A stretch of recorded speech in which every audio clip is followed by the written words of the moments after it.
আর মনে করো যে সেই যে গ্রুপটা দেখতেছো না, এটা হলো গিয়া তুলসী পাতা ছিল, মানে তুলসী পাতা ছিল। হ্যাঁ, তুলসী পাতা ছিল তো। বুঝছি, আগেকালের মানুষ ওই তুলসী পাতা জ্বালাইলে সব মশা মনে করে একাই মরে যেত। তাই এটা যদি জ্বালাই তোমার দুদিন কেমন ধরবো না। ওই তাহলে তো ভালোই না, তুলসী পাতার মশার কয়েল পাতা বাহার, তাহলে তো আমার দম বন্ধ হইব না। আমি তো তাইলে আর অসুস্থ হব না। আমার মতো যাদের শ্বাসকষ্ট আছে তাহলে এগো সবার জন্য ভালো হইলো, সবাই এটা পছন্দ করবো, তাই না নাতি? হ্যাঁ, খুব ভালো।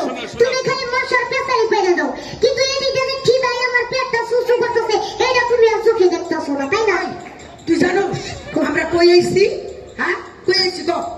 কই আবার কই? খালি খাইকে ধরো জেনারেশন ট্রেনিং কই আইছি তো? কই আইছি জানোস না? আরে আমরা আইছি পাতাবাহার কোম্পানি, এই যে সব ডিলাররা আসছে ওনাদের সাথে দেখা করতে, কথা বলতে, বুঝলি? হ্যাঁ বুঝছি, তাইলে তো ভালোই হইলো। মানে একটা কথা কই, তাহলে তো অনেক ভালো হয়েছে। পোলাও খাওয়া করবো, মাংস খাওয়া করবো। হ্যাঁ, পোলাও খাইতে পারবি। আরে এই যে হ্যাঁ গো,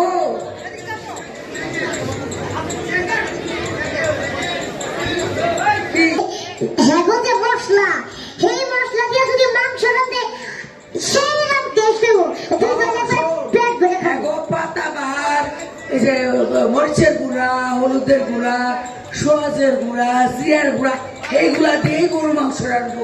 এই মাংস দিয়ে পুরাও খাবি, কি দিয়ে খাবো? তাহলে তো ভালোই হয়েছে। ওই যে কইলাম হ্যাঁ গো, মশলা যে টেস্টের মশলা, সেটা দিয়ে যদি আমি পেটটা ভরিরা মাংস খাই তাহলে তো ভালোই হইব।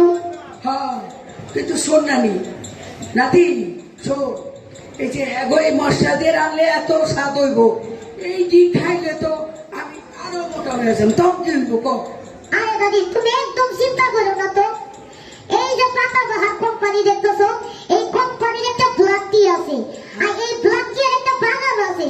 বাগানে যে পাতাগুলো না, সেইগুলো যদি তোমারে খাওয়াই, তুমি তো একবারে মনে করো স্বাস্থ্য তোমার কমে যাবে, নাইকা বাবা তো স্লিপ হয়ে যাবে না, তোমার ডায়েট তো করার লাগবে না, কিছুই করার লাগবে না।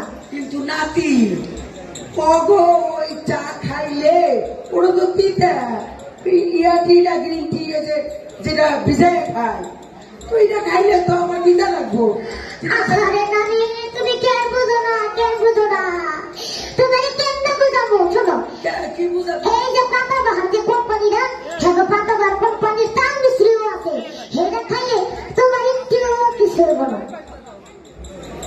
কিছু হইব না? না,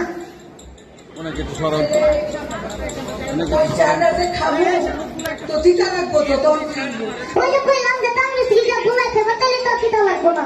ও আচ্ছা আচ্ছা, হ্যাঁ গো, আবার ওই যে তালের গুড় আছে, মানে তাল মিষ্টি মিষ্টি আছে, তারপরে গুড় আছে, ওগুলা দিয়ে মিশিয়ে খাবো না? হ্যাঁ হ্যাঁ হ্যাঁ। আচ্ছা আচ্ছা আচ্ছা, তাহলে তো খুব ভালো, তাই না? হ্যাঁ, হ্যাঁ। কিন্তু কি হেরিতে আবার পিঠাও বানাতে, বুঝছো?